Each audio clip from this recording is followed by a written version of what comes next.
Most people think they're behind because they're not thinking enough about their future, not planning enough, not being intentional enough. But if you're a certain type of intelligent person, that belief is already costing you money. While you're thinking about your future, someone less intelligent than you is taking imperfect action, getting feedback, and moving ahead financially. Not because they're better, but because they're under pressure and you're not. If that stings a little, good, it should.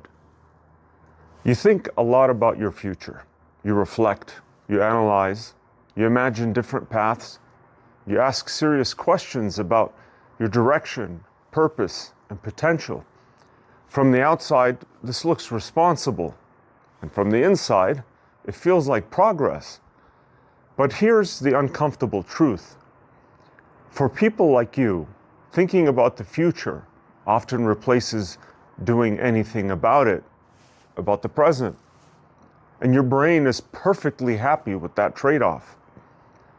When progress stalls, most people feel anxiety. They feel urgency. But if you're intelligent and self-aware, your mind has a more sophisticated defense. It doesn't panic, it theorizes, it optimizes, it runs scenarios. It tells you you're being careful, strategic, patient. That feels productive, but it isn't. Future thinking gives you the emotional reward of movement without forcing exposure to reality. You get to feel like someone who's figuring things out without risking being wrong, rejected, or ineffective. That's why months can pass without any real change in income, leverage, or position, despite the daily mental effort. Here's the mechanism most people never notice. When there is no immediate constraint, your thinking floats upward into abstraction. Goals get cleaner, identity gets more refined. You start thinking in terms of where you're headed instead of what you're doing today. But money doesn't respond to identity. Momentum doesn't respond to intention. And leverage does not respond to clarity. They respond to contact. Contact with a specific problem. Contact with a decision that can fail, with an action that produces feedback. Future-oriented thinking removes that contact.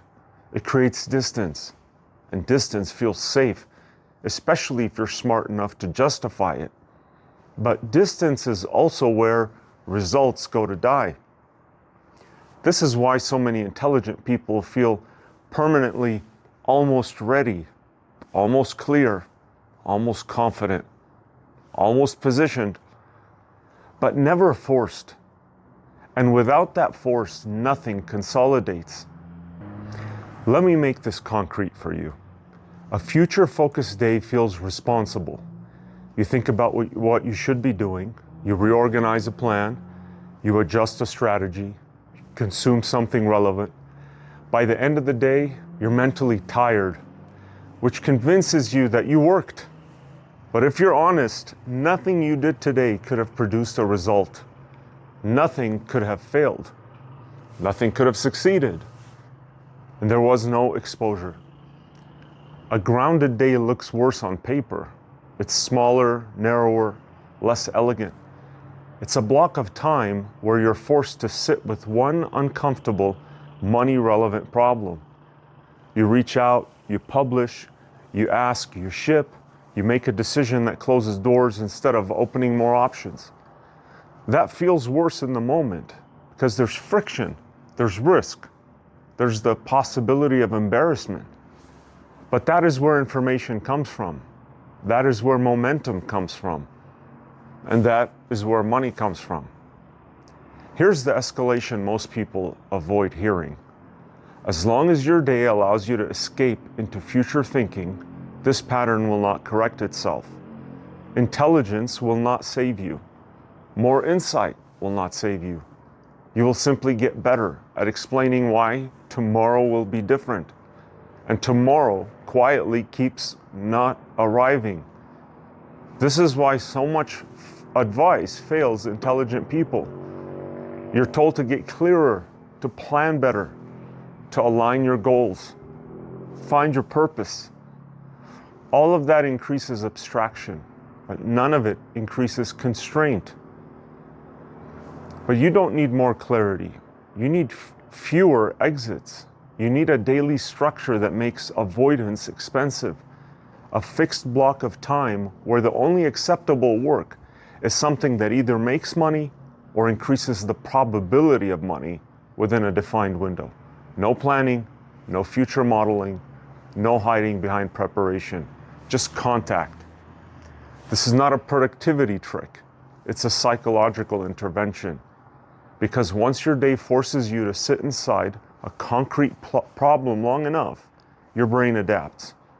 It always does. Pressure sharpens your thinking, and action produces clarity, not the other way around. If you recognize yourself here, smart, reflective, and quietly frustrated by the lack of movement, understand this clearly. This loop will not break on its own. I work privately with people exactly like this to interrupt it. We identify where the abstraction is protecting you, install a daily execution constraint, and force the first real move toward money or leverage. The details are below in the description if you're ready to stop negotiating with yourself. If not, at least don't lie to yourself about what's happening. Your future doesn't need more thought. It needs more contact.